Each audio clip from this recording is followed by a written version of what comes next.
Hey DIY clubbers! So for this project, we're going to start off by measuring our glass jars just to make sure that the labels will fit. Due to each of the jars being about the same area, I went ahead and made all of my labels the same size. And using Cricut Design, I went ahead and lined them up so I would have them in order and ready to print. Now the thing that I love about the Cricut and what makes it just seem like the best investment that I've made towards like my crafting is that once you put your idea into Cricut Design, the Cricut does the rest of the work for you. It cuts out everything that you would possibly need, and the only thing that you need to do is go through and weed off any extra vinyl and just reveal your design.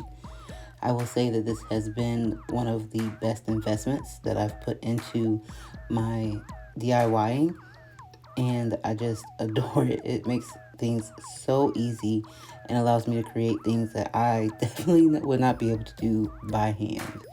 So I'm just going through, weeding out the coffee beans, the tea leaves, and the little sugar cubes for my jars. Now, you can definitely use the transfer tape to apply these to your jar, but because they were just the big circles, I did just go ahead and peel them and place them directly onto my jars without the transfer tape. You just want to be careful because this is a curved object, and you want to just try to make sure that you don't get any of those wrinkles in so that the vinyl doesn't lift when you are cleaning your jars. So I just repeated that process on all three of my jars, applying my decals to one side.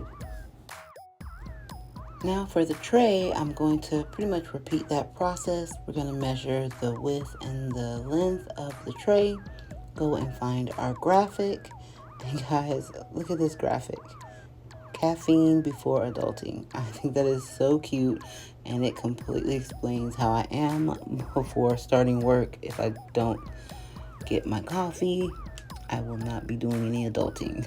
So I'm going to size my graphic per my measurements of the tray, cut off any excess vinyl, and remove any of the other excess vinyl. Then we're going to just peel back so that we can weed out everything that we will be needing to apply to the tray. And as you can see, some of my letters just were stubborn or weren't too stubborn and just kept moving. So I did have to kind of replace them where they originally were. And then I went on and weeded out the hearts.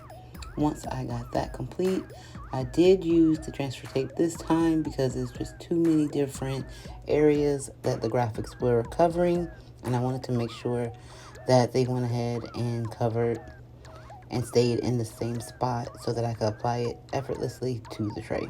Then I moved on to the next two sections to get the rest of the graphic printed out. And then I moved to each new word to put onto the tray using my transfer tape. But for some reason, my graphic just would not stick to the transfer tape.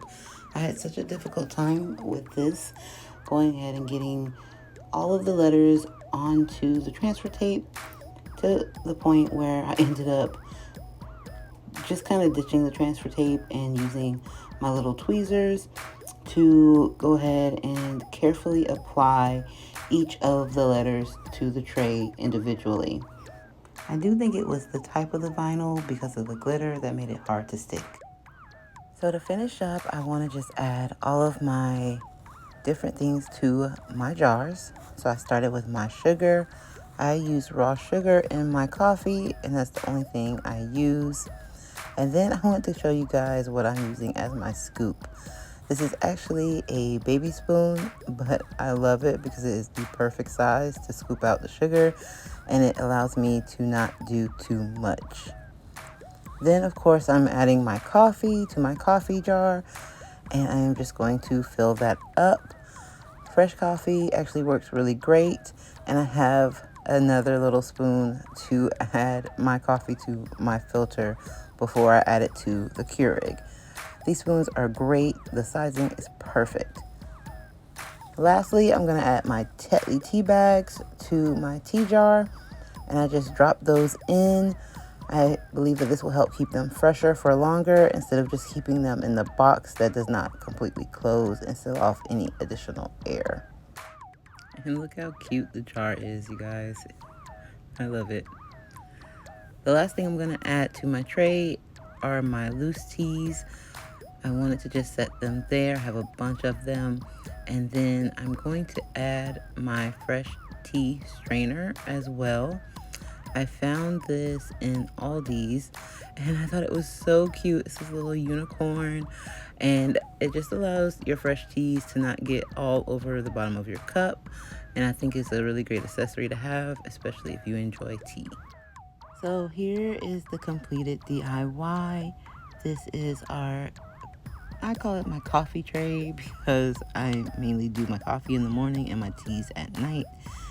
But I just thought it was so adorable and I wanted one place to have all of the things that I use every day and to have it in a way that is so convenient and easy to use when I'm getting up to start my morning. And this little cup I thought was adorable. It keeps your drinks warm, and if you have cold things, it'll keep it cold for a super long time. And I got that from Belk, I believe, and it was on sale because I got it around, Christmas time. As always, thank you guys for joining me for another video. I know this one is being uploaded a little late, but I've been taking the time to really enjoy my family. And so this will be my last actual video of 2022.